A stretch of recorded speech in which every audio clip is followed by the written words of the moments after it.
Hello students, welcome back. I am Payal and today I will teach you Science chapter 2. Lesson 2. Housing and clothing. हम यहाँ पर पढ़ेंगे घर के बारे में और कपड़ों के बारे में.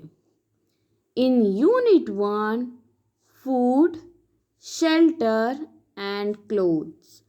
So I already taught about the food habits, animal eating habit, what is herbivorous, what is carnivorous and omnivorous.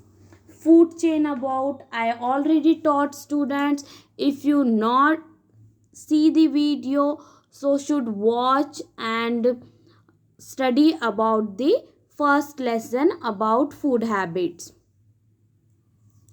If you new students in my channel, so please subscribe channel, so other information you should know with the help of notification. So let's start students. Let's gather the facts. Types of house. Students, do you know the types of house? If you see in your surround, so different types of the shelters, house you can see. Clothes and fiber. In our India, have the different types of the peoples and have different states. So everyone have the different styles of the clothing. So हर कोई क्या करता है, अलग अलग तरीके के कपड़े पहनता है.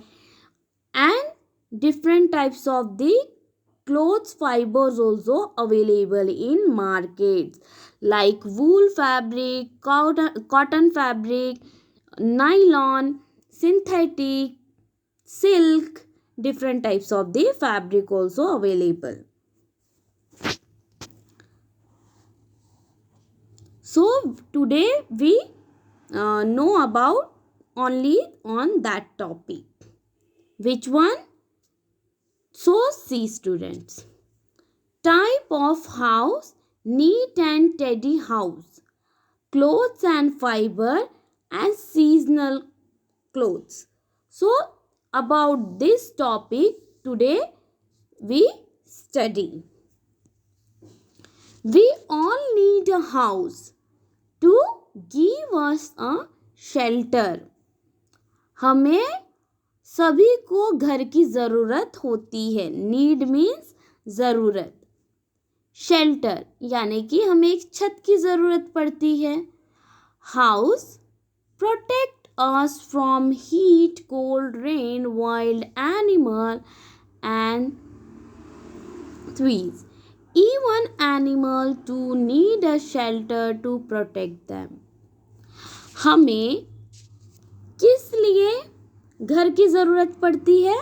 क्योंकि हम गर्मी से बच सके, सर्दी से बच सके और बारिश से बच सके और जंगली जानवरों से बच सके, वाइल्ड एनिमल, और यहाँ तक कि जानवरों को भी शेल्टर की ज़रूरत पड़ती है क्योंकि उन्हें भी तो प्रोटेक्ट होना पड़ता है सर्दी से, गर्मी से, बारिश से. सो आज हम इसी के बारे में देखने वाले हैं, पढ़ने वाले हैं. Different types of house are found in different regions according to climatic conditions. अब क्या होता है, हर किसी का घर बहुत ही अलग होता है. इसका रीज़न क्या है, इसका कारण क्या है? Because of the climatic condition. अगर समझ जाओ कहीं बारिश बहुत ज़्यादा आती है तो वहाँ पर जो हाउस के डिज़ाइंस होंगे वो अलग होंगे. जहाँ पर सन ज़्यादा है वहाँ पर अलग, और जहाँ ठंड पड़ती है वहाँ पर अलग टाइप के हाउस हमें देखने मिलेंगे. Different type of house are found, हाँ ये हो चुका है. In village we can see the kacha house made of mud, bamboo, straw and palm leaves. अगर हम देखें तो हमें गांव में ज़्यादातर कैसे मकान देखने मिलते हैं? कच्चे मकान, कुछ इस तरीके से. अब ये कच्चा मकान किस चीज़ों से बनी होती है? मड. मड यानी कि मिट्टी. पाम लीव्स, पत्ते पत्ते यूज़ किए जाते हैं. स्ट्रॉ, जो हमारा खराटा होता है उस टाइप की बारीक बारीक स्ट्रॉ यूज़ की जाती है. स्टिक्स बाम्बू स्टिक यूज़ की जाती है जो कि बांस बोलते हैं उसे. और इस तरीके का कच्चा मकान होता है, इसे हम बोलते हैं हट यानी कि झोपड़ी. सो गांव में इसी तरीके के मकान होते हैं जिसे हम बोलते हैं कच्चा मकान, जो कि उतना ज़्यादा जैसे कि बाढ़ वाड़ नहीं सह पाएगा. अगर 5-6 दिनों से अगर लगातार बारिश हो सो ऐसे मकान नहीं टिक पाते. सो ये इसे हम बोलते हैं कच्चा मकान, कच्चा house in English also called. Then see student here. In cities we can see several houses made of cement, bricks, iron, rods, etc.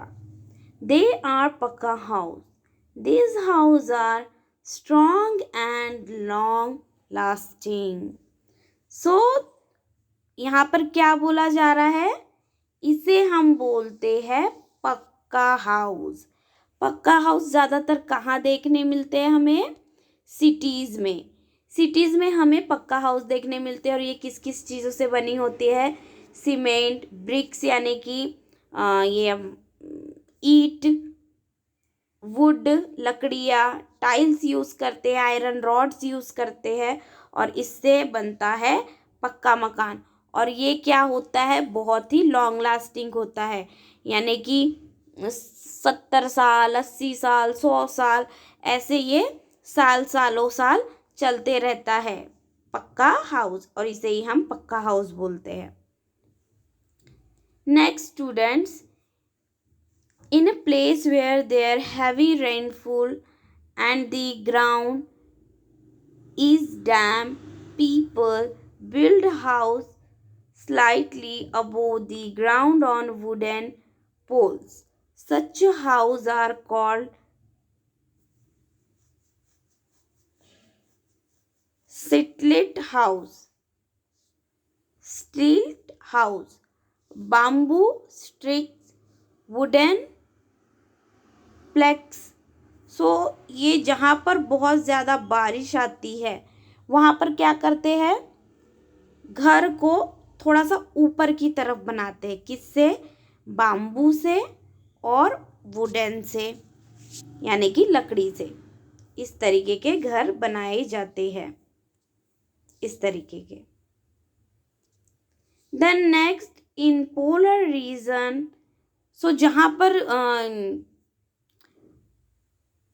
Ice होती है, बर्फ होती है, वहाँ पर इस तरीके के हाउस देखने को मिलते हैं. इसे इग्लू हाउस भी बोलते हैं. सो यहाँ ये ऐसे हाउस कहाँ पाए जाते हैं? एंटार्क्टिका में. बिकॉज वहाँ पर आइस होती है, वहाँ पर सिर्फ और सिर्फ आइस होती है, जैसे कि हिमालयास की तरफ. सो वहाँ के लोग इस तरीके के हाउस प्रेफर करते हैं और वुड हाउस भी प्रेफर करते हैं. People who wander here and there make temporary house called tent and caravans for staying comfortably. सो क्या होता है स्टूडेंट्स, जो कि बहुत से लोग होते हैं जो कि बहुत ही ज़्यादा घूमना फिरना पसंद करते हैं, तो वो क्या करते हैं? एक जगह परमानेंट जगहों पे नहीं रहते, वो टेम्पररी घरों पर रहते हैं. जैसे कि वो बोट हाउस यूज़ करते हैं, इस तरीके के टेंट यूज़ करते हैं और कार वैन भी यूज़ करते हैं। इस कार वैन में ये बैक साइड एक बेडरूम होता है, स्मॉल कॉर्नर में किचन होता है और वॉशरूम होता है। सो इस तरीके का कार वैन में भी इस तरीके के हाउस देख सकते हैं। सेलिब्रिटी वैन भी देखी होंगी आपने, उसमें भी कुछ इसी तरीके का बहुत सिमिलर होता है। Then tile house, building, apartment, जो इस तरीके के हाउस होते हैं उसे टिल्ड हाउस बोलते हैं, यानी कि ये थोड़ा सा टेढ़ा होता है, यहाँ से झुका हुआ है, इसलिए इसे टिल्ड कहा गया है। बिल्डिंग, ये है 2 फ्लोर का बंगलो, सो इस बंगलो को बोला गया है building. This is the apartment, apartment में कितने सारे फ्लोर्स होते हैं, +5 +10 इस तरीके के अपार्टमेंट्स में इस बिल्डिंग में इस तरीके के अपार्टमेंट्स दिए गए हैं, मीन्स ज़्यादा फ्लोर होते हैं। Neat and tidy house, neat मतलब बिल्कुल ज़्यादा बहुत ही अच्छा साफ सुथरा और ऑर्गेनाइज किया हुआ, यानी कि कोई भी चीज़ें इधर उधर उथल पुथल नहीं है, सब चीज़ें अपनी जगह पर है, ऑर्गेनाइज की हुई है और सब कुछ साफ सुथरा है। Everybody want to keep his house clean and beautiful whether it is small और बिग। हर कोई क्या चाहता है, अपने घर को बिल्कुल साफ और सुथरा रखना चाहता है। क्यों रखना चाहता है? क्योंकि साफ सुथरा घर सभी को पसंद है और हर कोई साफ सुथरा घर पसंद करते हैं और सबको साफ सुथरा ही घर रखना पसंद है। फिर वो घर स्मॉल हो या बिग हो, फिर वो घर छोटा हो या बड़ा हो, हर कोई साफ सुथरा रखना पसंद करते हैं। People living in thickly populated areas stay in single room. Also, keeping our house clean helps us to live happily with good health. ऐसे बहुत सी जगह है जहाँ पर जगह क्या है, बहुत ही ज़्यादा पॉपुलर है, बहुत ही ज़्यादा फेमस है। ऐसी जगह पर क्या होता है, बहुत ही कॉस्टली सब कुछ होता है, तो लोगों का एक भी रूम रहा तो भी लोग क्या करते हैं, बहुत ही अच्छे से नीट क्लीन तरीके से रखते हैं और हैप्पी रहते हैं। In this picture see students, she is girl what is doing, cleaning the window, and boy is doing mop is doing mopping the floor and dusting the selways। तो ये यहाँ पर धूल झाड़ रहा है और इन लोग पोंछ कर क्लीन कर रहे हैं। इस तरीके से हम अपने घर को साफ और सुथरा रख सकते हैं। Germs and insects take a shelter in the dirty place. They spread many diseases. So, it is a good to keep our house and surrounding always neat and clean.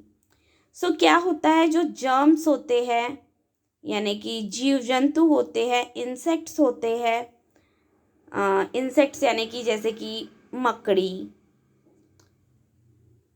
फिफली, कुछ मक्खी, मच्छर, सो ये कहाँ पर होते हैं, जहाँ पर गंदगी होती है।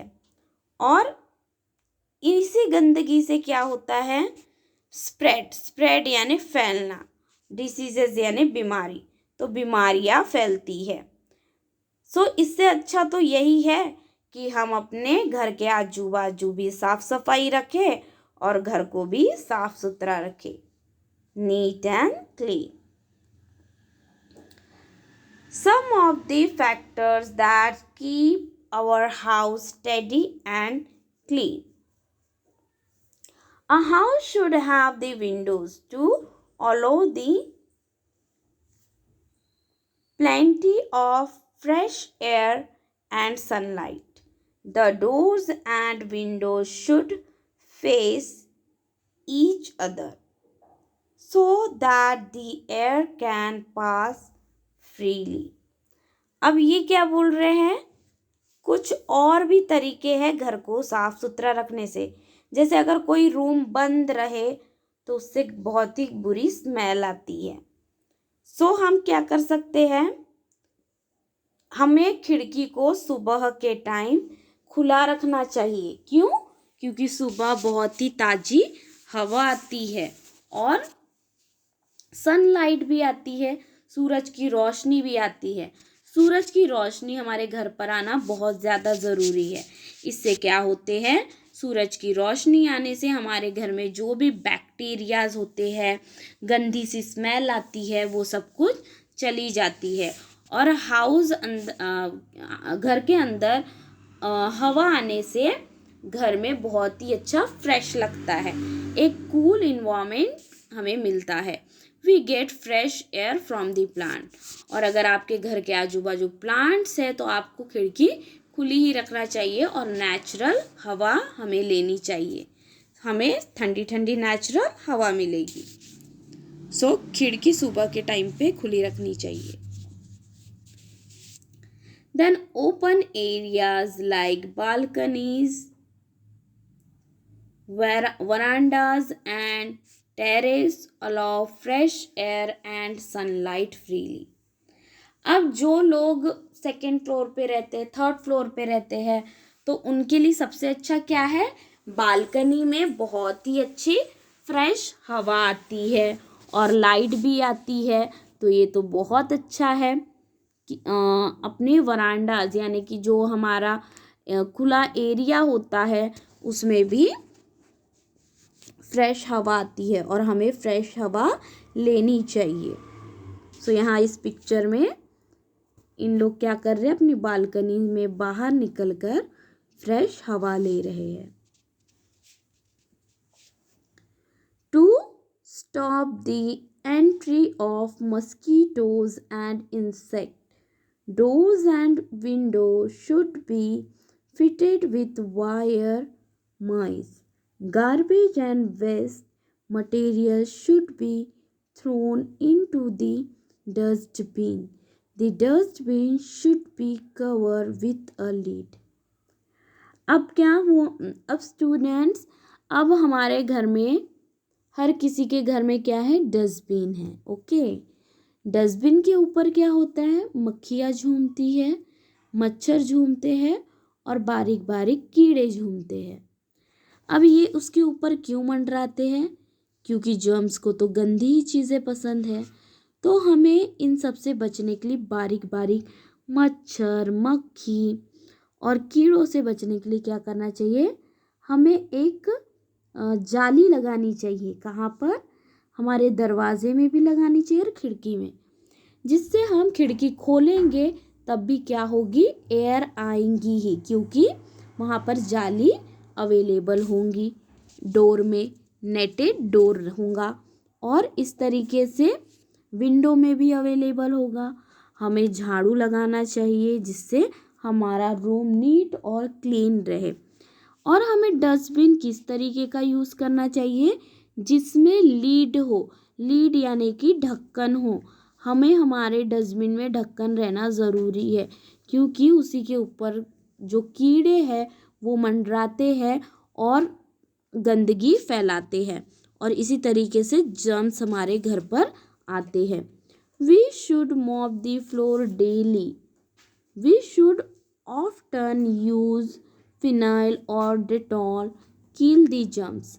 हम जब भी हमें रोज़ पोछा मारना चाहिए, मॉप करना चाहिए फ्लोर, और हमें उसके मॉप के साथ साथ फ्लोर के लिए हमें फिनाइल और या फिर डेटॉल यूज़ करना चाहिए, जिससे क्या होता है, हमारे जो फ्लोर के जर्म्स है वो मर जाते हैं। Bathroom and toilet should be clean regularly. The drain from kitchen and bedroom should be covered well to keep insects away from the house.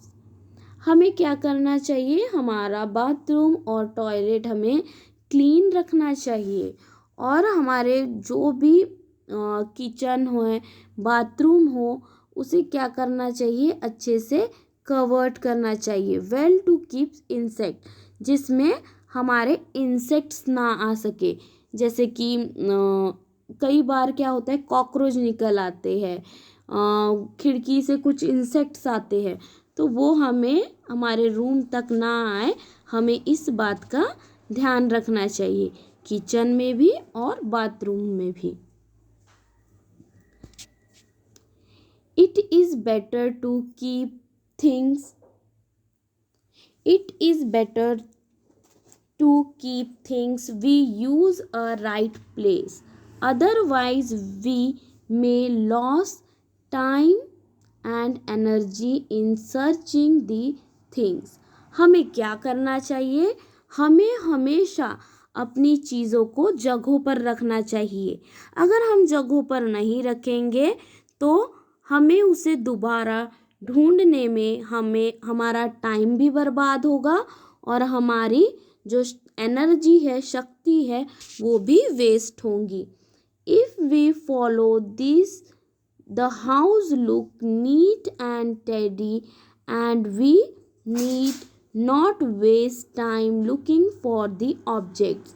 और अगर हम अपनी जगहों को अपनी चीज़ों को जगहों पर रखेंगे तो इससे हमारा घर बिखरा हुआ भी नहीं दिखेगा और साफ सुथरा भी दिखेगा। So this keep the toys in their respect place, clean the floor, throwing the waste in dustbin. So students, आपको क्या करना चाहिए, आपको अपने खिलौने जगहों पर रखना चाहिए, आपको जो फ्लोर है वो क्लीन करना चाहिए और आपको कचरा डस्टबिन में ही डालना चाहिए। Should take care about this. Then clothes and fibre.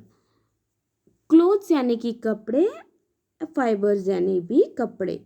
We wear clothes mainly protect our bodies. Clothes protect us from the cold, heat and rain. They protect us from the insect too. They make us look good and smart. हम कपड़े किस लिए पहनते हैं, हम कपड़े इसलिए पहनते हैं क्योंकि इससे हमारी बॉडी प्रोटेक्ट हो, सुरक्षित रहे। प्रोटेक्ट मीन्स सुरक्षित, किस चीज़ों से, कोल्ड, सर्दी, गर्मी और बारिश से।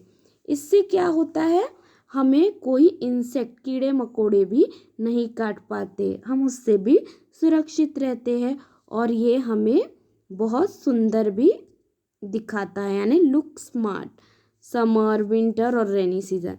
समर में हम कॉटन की क्लोथ्स पहनते हैं, विंटर में हम वुलन्स पहनते हैं और रेनी सीजन्स में हम अम्ब्रेलाज, रेन कोट यूज़ करते हैं because of protection of the rain. Early यानी कि पहले के लोग क्या पहनते थे, देखेंगे। Early man use leaves to trees and skins of animals to cover and protect his body. Today we wear clothes made of different types of the fibers. Fibers are also used to make ropes and mats. Fibers can be either a natural or man-made. So क्या हुआ student, देखिए पहले के ज़माने में लोग क्या करते थे, इस तरीके से पत्ते पहनते थे, झाड़ों की छाल पहनते थे और जो एनिमल्स की स्किन्स पहनते थे। ये एनिमल्स की स्किन है। इसके बाद लेकिन आज जो हम कपड़े पहनते हैं वो बहुत ही अलग अलग फाइबर से बने हुए हैं और इस फाइबर से आपको पता है इससे रस्सियाँ भी बनती है और मैट्स भी बनते हैं। मैट्स यानी कि चटाई, ये चटाई है और ये रोप है, तो ये भी बनते हैं। यहाँ पर देखिए अर्ली मैन है, इनने इस तरीके के कपड़े पहने, ये फाइबर है, ये रोप्स है और ये मैट्स है। इस तरीके के सामान बनते हैं different types of the fibre से। और फाइबर नेचुरल फाइबर्स भी है और मैन मेड्स भी फाइबर्स है। Natural fibers are cotton, jute, wool and silk. सो जो हमारे नेचुरल फाइबर हो गए, जो हमारे हमें कुदरत से मिलते हैं, जो हमें जंगलों से मिलते हैं, नेचर से मिलते हैं, वो है कॉटन, जो कि ये है कॉटन, इस तरीके से दिखता है। वुल यानी कि ये है जो हमें भेड़ से मिलती है, और सिल्क यानी कि एक कीड़ा होता है, उससे हमें ये है सिल्क, इस कीड़े से हमें मिलता है सिल्क। तो ये तीनों चीज़ें क्या है, नेचुरल है, जो कि हमें कुदरत से मिलती है। Natural fibres can be obtained from the animals and plants. जो नेचुरल चीज़ें हैं जैसे कि कॉटन, जूट और वुल एंड सिल्क, ये हमें किस चीज़ों से मिलती है, एक तो प्लांट से मिलती है, पौधों से मिलती है, या फिर हमें किसी तरीके के एनिमल से मिलती है। Jute plants and jute protects. Jute plants and jute protects. अब जूट से क्या क्या कैसे मिलता है, क्या बनता है, ये सब देखेंगे। जूट प्लांट, ये जूट प्लांट है। जूट यार्न, जूट रोप, जूट मैट और जूट बैग। जूट बैग यानी कि आपने एक सुतली टाइप का देखा होगा। सो ये सब जूट की चीज़ें हैं जो कि बहुत ही ज़्यादा ट्रेंडी, फैशनेबल और लोगों को बहुत ही ज़्यादा पसंद आती है और खूबसूरत भी दिखती है। Silk worm and silk saris. ये जो सिल्क वॉर्म है, ये जो कीड़े हैं, इससे क्या बना है, सिल्क थ्रेड बना फर्स्ट। सिल्क थ्रेड बनने के बाद silk sari.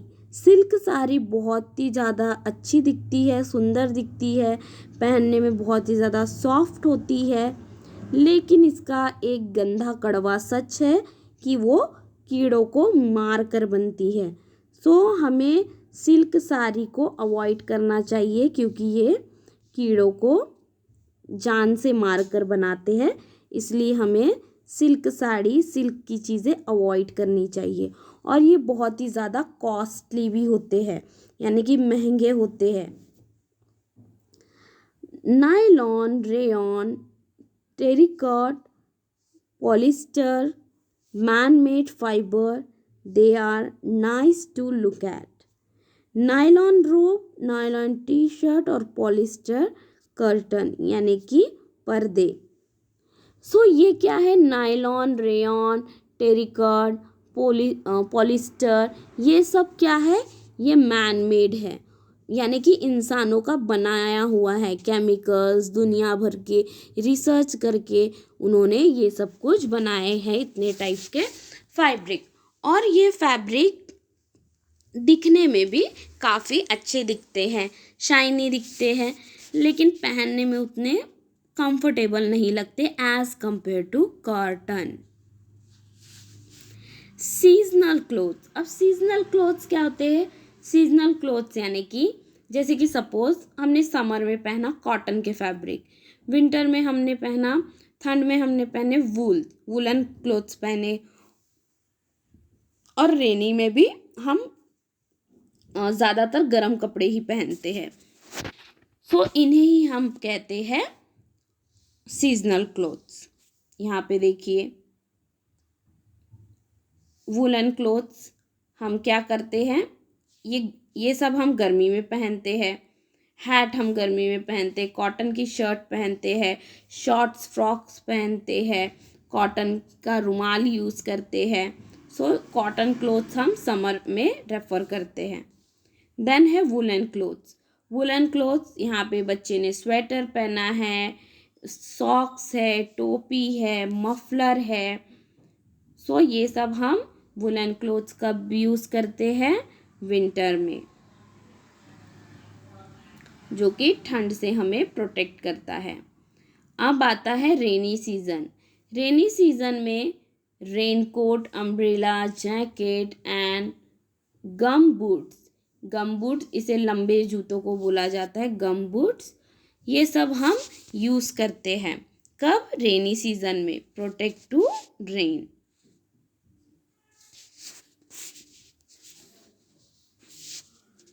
Then next student. So here is the lesson is complete. I hope so students you understood very well. So this all lesson question answer should do and prepare for the exam. All the best. Thank you for watching. Please like, share and subscribe. I hope so you understood types of the house, shelter and about the clothes. Kacha house, pakka house and how to take care of home. Thank you students. Thank you for watching. Take care.